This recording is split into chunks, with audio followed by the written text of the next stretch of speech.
Hello, everyone. Officially, good morning and good afternoon or good evening for any individuals joining from a different time zone. I want to thank you in advance for spending some time with us today on this webinar. My name is Catherine Grout. I'm an attorney at the Copenbarger Law Firm.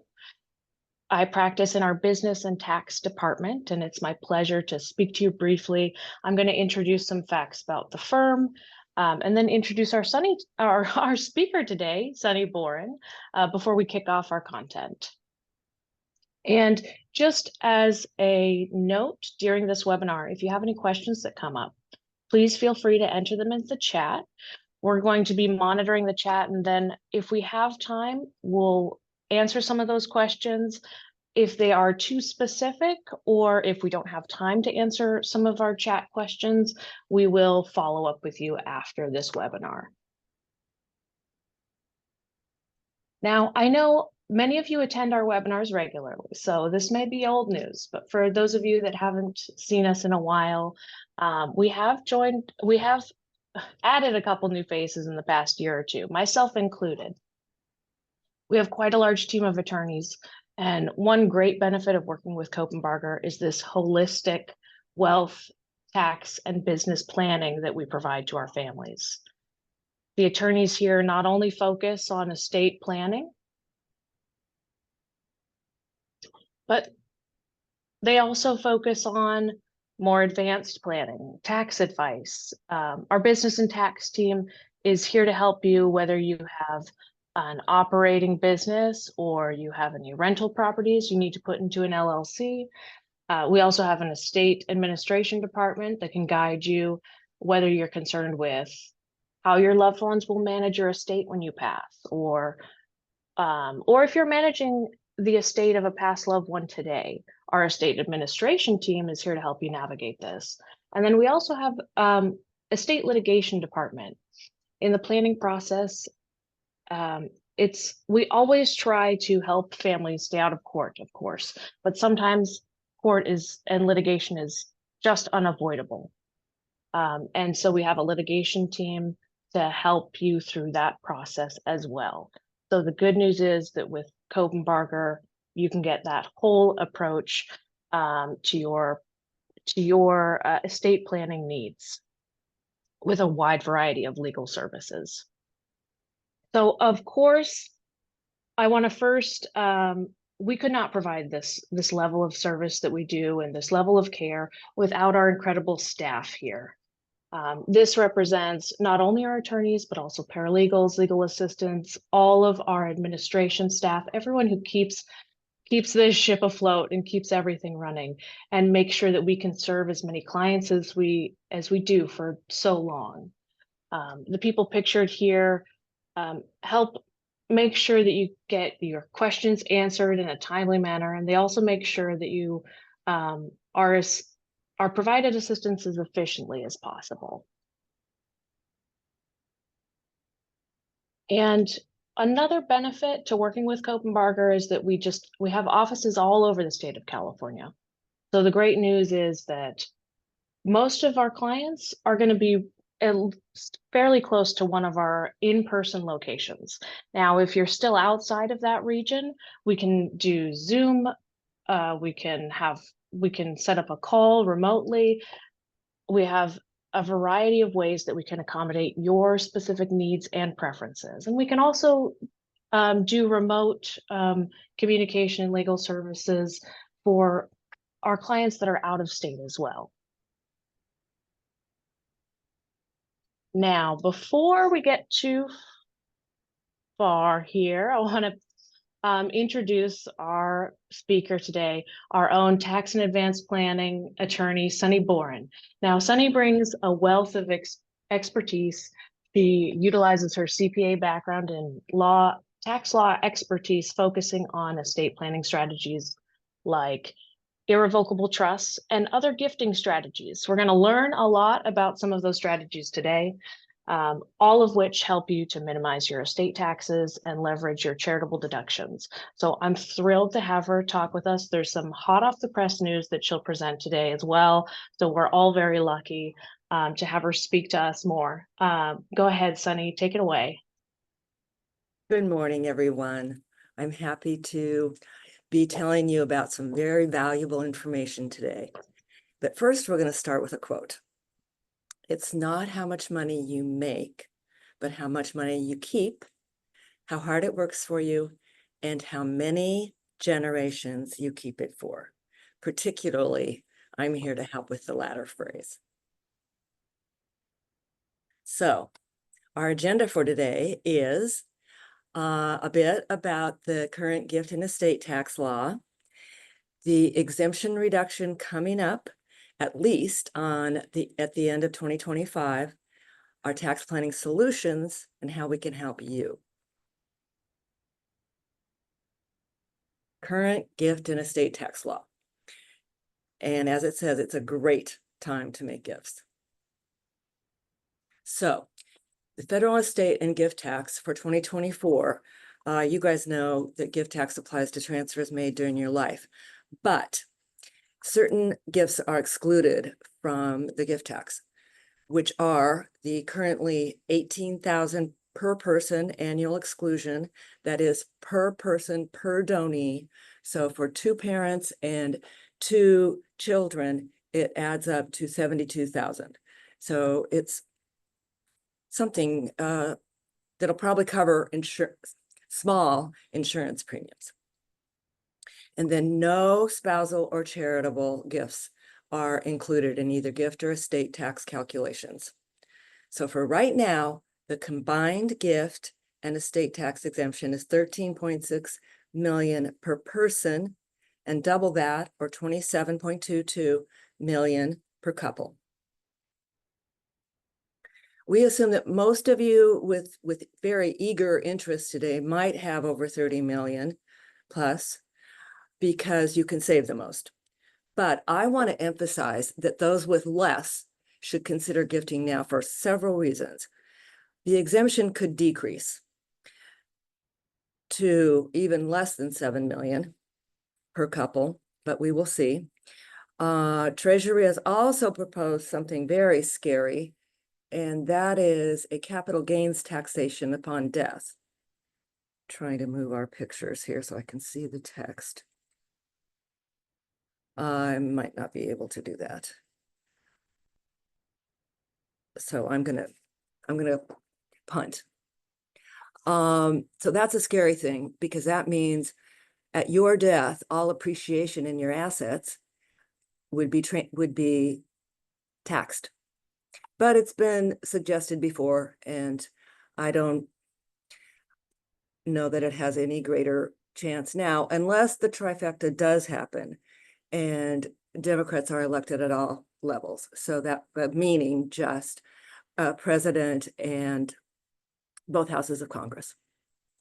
So an important fact, well, that's not true. An important study conclusion recently was that without an irrevocable trust, 70% of family wealth drains on average over 2 generations, meaning your kids and your grandkids.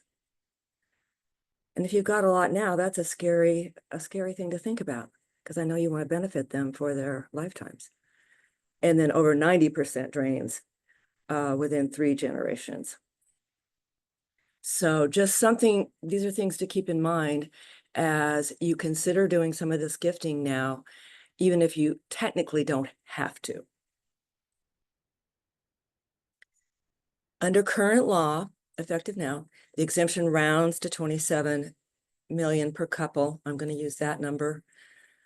The tax rate, as you probably all know, on the estate value over the exemption is 40%. And now we've seen a proposal of a 7 million exemption with 55%, 60%, and 65% rates. And just yesterday, we heard that Kamala Harris has adopted this same proposal. So it's got at least the Senate and Democratic candidate for president on its side. Now, for simplicity, I want to tell you, our examples today are going to reference a couple's exemption rate, so I won't have to be confusing going back and forth between the single and the couple rate. Under the sunset law, the 27 million per couple becomes about 14 million. And there's a new estate tax rate of 45%. Note, however, that the Democrats' proposal could be effective sooner. We don't know. The stated reason for this proposal is to increase housing for lower income people.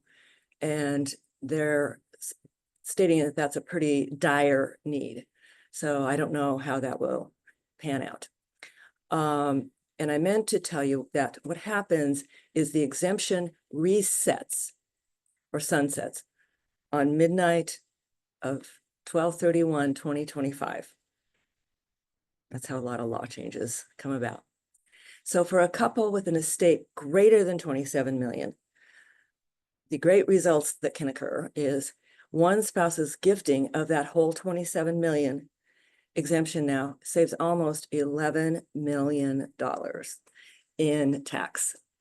And that gives you the opportunity to shift that 11 million to your children, grandchildren, charities, and church, or church. So I calculated that simply as 27 million times this rate now of 40% is 10.8, which rounds to 11. Big, big numbers we're talking about. So I told you what the tax savings is, but as I'm hearing from more and more colleagues nationally, this is a very big and emotional decision for many. I mean, I don't have that much to consider deciding to irrevocably gift, but I can see how it can be big and hard, even if the gift is to your descendants. So start thinking about it now. And I've got a good solution for couples of the slat. It's for when you really just can't decide, but we'll get to that in a bit. So the final sentence sort of just is a restatement. You got to decide whether you're going to gift irrevocably to your kids and grandchildren now, soon anyway, or if you want to just be satisfied with that 11 million going to the federal government on your passing. But no, that 11 million could be larger with some of these proposals out there, I'm sorry to say. Now, this is a law we always want to remind you about when we're talking estate and gift tax. Gifts given in the last 3 years of your life will be brought back into your gross taxable estate. So, and to be subject to the estate tax. So please keep that in mind. Now, some of our solutions of what you can do. We gravitate towards the most conservative and safest trusts because tax audits are not our favorite thing to do, and they will certainly not be your favorite. So the 4 that we're going to talk about today are an ILIT, or irrevocable life insurance trust. It's got many uses coming up. A qualified personal residence trust to avoid that estate tax on your home, very valuable in California often. An irrevocable defective grantor trust for your descendants over the long term, and the spousal limited access trust, which is the SLAT, and makes assets available to your spouse during their lifetime. And if you have a good marriage, I bet you they'd share. But here's hoping. And then that's the one for people who can't really decide. You could at least start with that and add additional irrevocable trusts later if needed. So the ILIT. How it works is the trust buys the life insurance policy or policies on the grantor's lives. And those proceeds upon the first death can be used to pay the survivor's living expenses. That can come in extremely handy. pay estate tax if heaven forbid you have to pay it, or, and this has got a double tax benefit, buy assets out of the estate. You have to buy them at fair market value so the assets get a high cost basis, which, if you're sophisticated, you know, gives you great depreciation deductions on your income tax return. And it's hard to get those back once you fully depreciated an asset.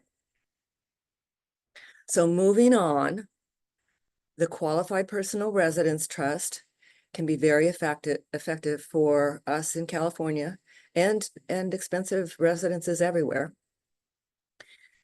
An important benefit is all future appreciation is removed from your estate. So the value is going to be stuck at what it is now, the valuation you get for this trust, which is good if you're getting it out of your estate and have a lot of additional things to get out of your estate. And we'll help you decide on the trust length or term. I'll tell you why in a sec. So here's our diagram to show you basically what I just said, but we'll flesh out the tax consequences a little better. So you are the grantors. The two of you transfer your residence, which can be primary and or secondary home, into a trust. We prefer to have two trusts if you're going to have a vacation home and your personal residence to keep it clean. You transfer that home to the trust, and then you get back the rent-free use of the home.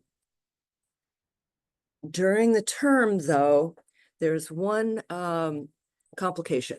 If you've still got a mortgage, those mortgage payments monthly are going to end up being additional gifts. So hopefully we can get those in under the annual exclusion and not have to report them to the IRS. Now, at the end of the term, if both grantors are still alive, or at least one actually, the beneficiaries take over the home. It becomes theirs. So let's hit the tax consequences. Number one, when you transfer into an irrevocable trust, that removes the property from your taxable estate. Yahoo. So no 30%, 40% or more estate tax.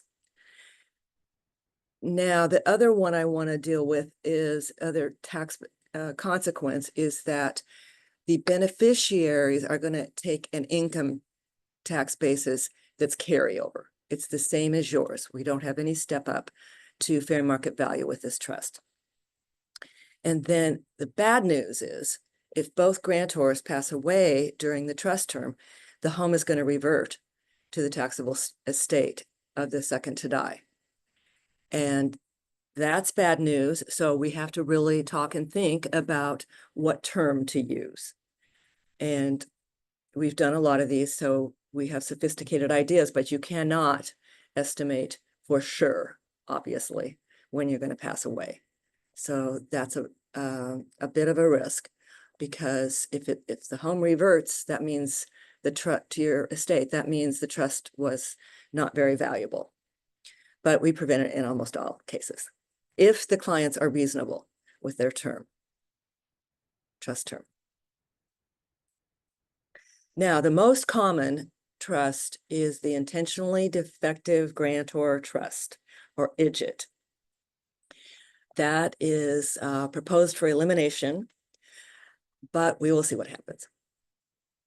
Just a proposal, no knowledge yet of what's going to happen. Our first analysis is we want to bucket your assets and see which you're most likely to keep for the long term and which might even be available for sale soon. We don't want to use the latter in this trust. It's going to be an somewhat expensive trust, but we want to keep it going for the long term for your family. And you don't want to be selling a trust asset really quickly.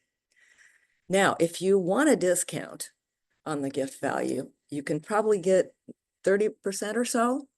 We've got an expert appraisal who's going to tell us exactly what you're going to be able to get. And the discount is for the lack of marketability and control.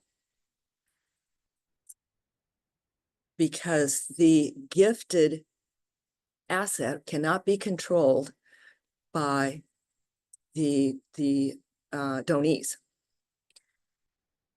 Because the person with the voting interest, which is going to be you, is in control still.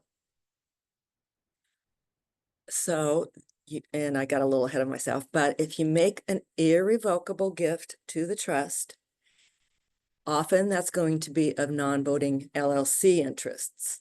And I'll show you how the LLC comes in soon. As I said, we obtain an appraisal, and your beneficiaries are going to be either your descendants or lifetime trusts for them. If you really want to protect them from creditors, etc., even the IRS, during their lifetimes, you'd want to put their interests into lifetime trusts for their protection. Now, if you don't have a taxable estate, if you're somewhat or significantly under any of these potential exemptions, and we're going to talk about 27 million for couples now. First, you choose the assets that are going to be held long-term, as I said.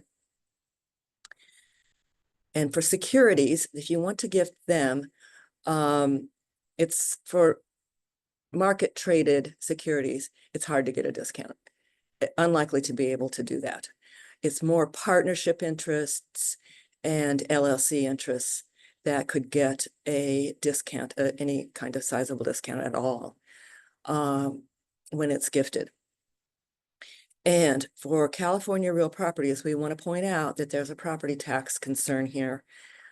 We only suggest gifting 49% of the asset, the real property, to avoid reassessment for property tax purposes, which is a big bad surprise when you start getting new tax bills that are significantly higher based on current value.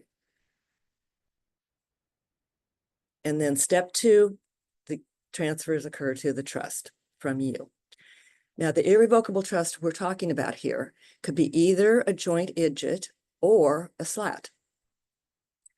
And it is a grantor trust, meaning that you as grantors will pay all of the income tax on the income of the irrevocable trust, unless some is distributed to beneficiaries. So this is a great, although initially painful, I'm going to admit, consequence, because you make additional gifts with no returns needed,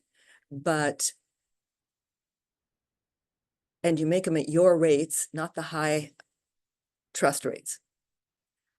So everybody gets over that because they can get reimbursed from the trust for those taxes paid. So it's not as bad as it might seem. And then over in your revocable trust, it still keeps ownership of 51% of the property, the real property. Probably nothing in the securities, because you can just gift the appropriate number of securities. So this is the simple way to approach the irrevocable joint or spousal access irrevocable trusts. There's no taxable estate to work against. You just want to get some protection against the estate drain and keep it there solid for your descendants over time. Now, the more complex way to do the idjit is for people who have over the current exemption, because you're going to need discounts, most likely.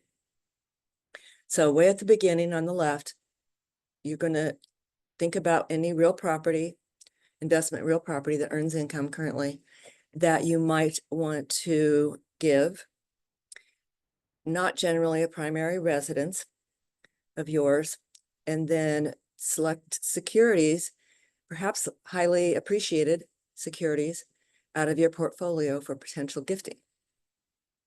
Now, each of those types of assets goes into its own LLC. That keeps it clean and easily managed. Step 1 is just exactly that. The real properties go into a real property LLC, and the stock shares go into their own stock LLC. The LLC is going to end up owning those assets. And you, or the irrevocable trust, will own the LLCs. Step 2 is you gift. 99% of the non-voting interest in each LLC is gifted to the irrevocable trust. And you keep the 1% voting interest, for now at least, in your revocable trust. And like I said, that's going to be different for the real property LLC. You only want to gift 49% of the non-voting interest. So there won't be the pesky reassessment of your property for property tax purposes.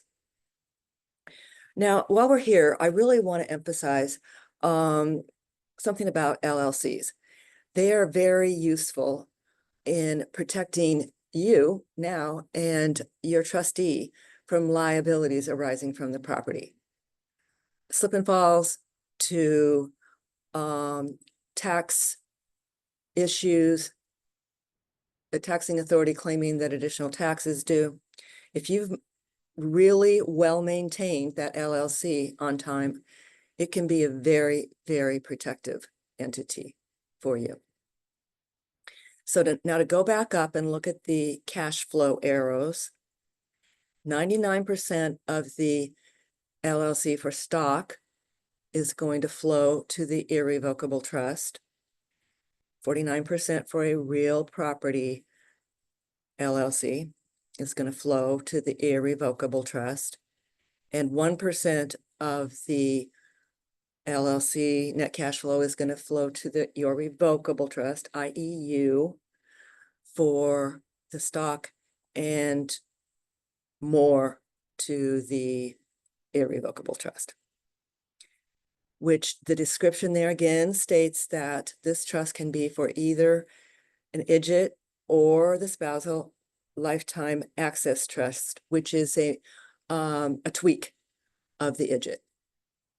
And it's going to end up owning 99% of the non-voting interests in the LLCs. So I know that's a lot. We spent, in our first meeting, if you really think this is where you want to go, we spent a lot of time answering your questions. So we're available for that. And that's what we'd love to do at either your first or second meeting. Now, we're going to talk about very, very attractive trust, the spousal limited access trust. Some call it the trust for the undecided, if you just can't decide to irrevocably gift to your descendants, to know that you're going to be able to have funds to go out and have fun, travel, etc. So it's a unique benefit. Everything has to be done conservatively, in my opinion, because of this unique benefit, which could raise IRS interest, but it doesn't because they're common now. And we have a lot of rules that we know. I've read the cases. I've made spreadsheets on one of the rules. It's called it's for a mirror slat situation, reciprocal trust doctrine. And that doctrine says if you're going to have two, one by wife and one by husband of these trusts, you've got to have a lot of different terms. But they're not painful terms. You just have to be very careful to make sure that you do it. That's why I have a spreadsheet. So if you both want a trust, we are asking that one be created in 2024 and one be created in 2025 for this exact reason. Space, something different, space over time. Straddling a tax year is going to make it more conservative and defensible if it were ever to be looked at. Probably won't, but you never know. So here's my diagram, our diagram. We've got on the far left in the gold, spouse 1, and just below spouse 2. That line represents an agreement that needs to be signed. It is a marital agreement that changes community property of spouse 1 into separate property of spouse 1 with the agreement, the full agreement of spouse 2. That's basically a gift, but no returns necessary because it's a spousal gift. So the arrow from spouse one to spouse one separate property is represented by that agreement, the effect of that agreement. Then spouse one at the right time makes the gift to the spousal limited access trust. And I cannot see what's under this, but step 3 is that spouse 2 is going to receive distributions for his or her deadline, his or her lifetime. And step 4 is at the death of spouse 2, the secondary beneficiaries, likely your children, are going to be able to receive distributions. Thereafter, after the lifetime of the children, your grandchildren can take. So I just am going to keep stating this because it's so important. Sorry to be a broken record, or a stuck record. The asterisk says steps 1 and 2 must, in the Copenbarger way, be separated by at least 6 months and ideally straddle the 2024 tax year end. We are out to protect you and do this safely, but it means for spouses, we need your attention. You need to give attention for your own benefit sooner rather than later. As soon as possible, frankly, for the slat, because those could get very attractive later on.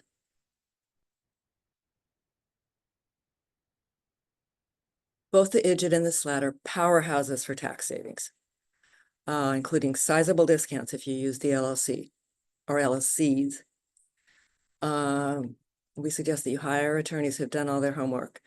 I'm a book person and have done all my homework. So like that reciprocal trust doctrine, which is a red flag to courts and IRS. And then again, we work with an IRS respected appraiser who in fact teaches IRS agents. So he's a great guy to work with. They like him. Well, I don't know if they all like him, but some do, and they like him when they work with him. So critical steps from the conservative attorney in the formations. And Catherine's actually our LLC person. So she's the one who would be in charge of honoring the formalities of any LLC holding company you decide to utilize. She and her team are exquisitely trained and implementing, doing all the steps, assigning LLC ownership interests as needed. Some attorneys skip that step. And then in fact, distributing earnings to the new owners. When the irrevocable trust takes ownership, they've got to be immediately distributed the monthly, quarterly earnings. And we can stay on for maintenance and give a notice on that to make sure it happens. So I've got my little nod to alliteration here. Smart steps for slats. Once again, sign the marital property agreement soon. Implement gifting 6 months later. Sorry. A little bit more info. Either will help you avoid. Got to move something to see this. The estate drains. And you, just for your thinking on our trust, you can, and our revocable trust too, so you probably already know about this. You can choose a liberal or conservative distribution standard. Conservative is that your kids get, and grandkids would get distributions only as needed for health education, maintenance and support. Those maintenance and support tests are very broad. So that usually allows a broad selection of needs that can be distributed for. But if you instead want to be liberal, and most spouses frankly do with their spouse, they're going to want any distribution for the trustees in the trustees' sole and absolute discretion, frankly, if you want to go to the very broadest. And that is better served by an independent trustee. not a family trustee. That's risky. Or if you don't want to appoint, well, excuse me, you should appoint an independent trustee now. Often your CPA is a good person because they're not going to be swayed by how much you want something or the spouse wants something. They're going to be wise. Sometimes a banker, haven't had a lot of luck with that. But a far removed relative can be used if you feel more comfortable. Or alternatively, if you really don't have anybody, you can appoint one of us or anybody, that could be your CPA also, as a trust protector who could be allowed to appoint the independent trustee when needed. Now, trust protectors, just as an aside, I want to tell you about this. They're really important to give you a degree of protection for if there's a major tax law change. They can come in and amend the trust if needed for that tax law change. And I think that is a highly, highly attractive choice because as we've seen recently, we just don't know. We don't know how the tax law is going to be changed. Okay, so those are the irrevocable trusts we're talking about today. There's another one, GRATs, but they're not as attractive. Let me put it that way. Those are grantor retained annuity trusts. And I might do a blog about those because Lloyd's done a ton of those. So today I'm going to talk about something that doesn't even need any exemption. And that's the charitable remainder trust. AKA, one of our attorneys insists on calling them the capital gains avoidance trust. Because when you transfer the asset, likely a very appreciated asset, into the trust, all capital gains is avoided immediately. And I'm going to go on to the next screen to tell you a little bit more. Well, let's get into the flow. So you and your spouse are grantors and you create the trust. Number one, you donate that appreciated asset to the trust. The trust then sells the assets and no income tax / capital gains tax is needed. So bravo, the entire sale price is reinvested. So you're going to get some nice proceeds available to make in step 2, the monthly payments to you. Those happen over your lifetime, can be done monthly, quarterly, or semi-annually, or annually, perhaps. And as you take those, the taxation occurs. Those payments are taxable. And the type of tax depends on, well, first, any regular ordinary income is taxed. And then since there's likely little other than depreciation recapture, you're going to be taxed at a capital gains rate, which is beneficial, very beneficial. Currently at a top 20% rate. And it happens, the money goes out slowly over time, over many years, your whole lifetime, or 20 years if you want a 20-year CRT, but not all at once, as if you had just sold that property outright with no trust.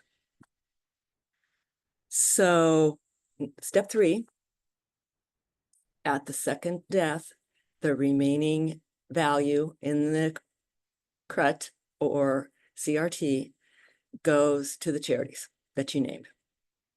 And you don't have to stick with the charities that you initially name in the trust. Those can be amended at any time.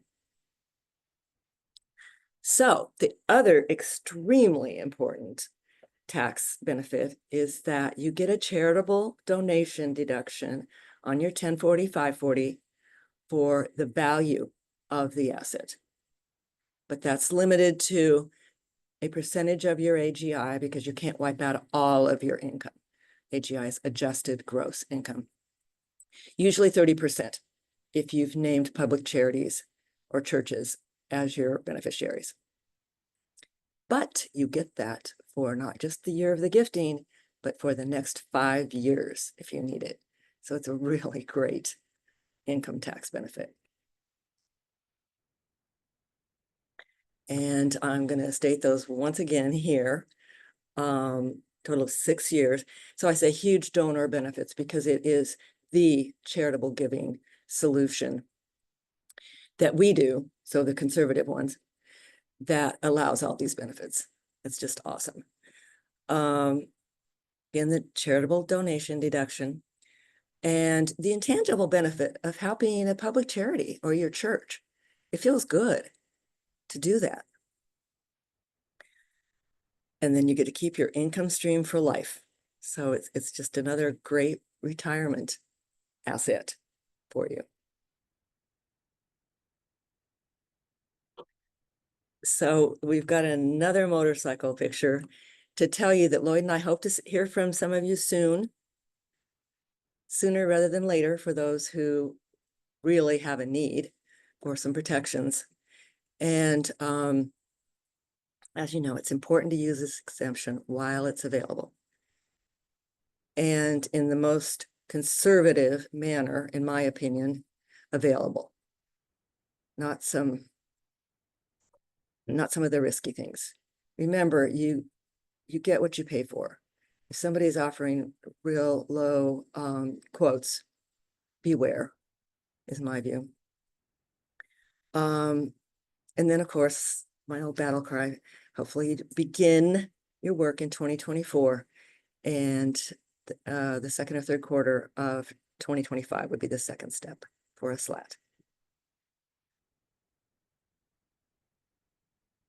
In conclusion, how we can help. Schedule an appointment with us, discuss the safest trust choices for you, consider your funding choices, and we do a little spreadsheet analysis on that.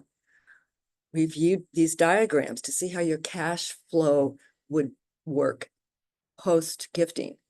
You don't want to be cash poor, obviously. So you want to keep enough that you're going to be able to live in your current standard of living. And consider all tax consequences of the planning, including income tax, estate tax, and property tax. Not everyone is as good as we are at the property tax. And just sort of tooting our own horn again here. We're a qualified professional. We understand all the tax laws. And of course, we draft custom provisions to meet your needs. So thank you very much for your attention. I hope this has been understandable and clear. We'll go from there and hope to hear. Thank you. Catherine's going to end us up.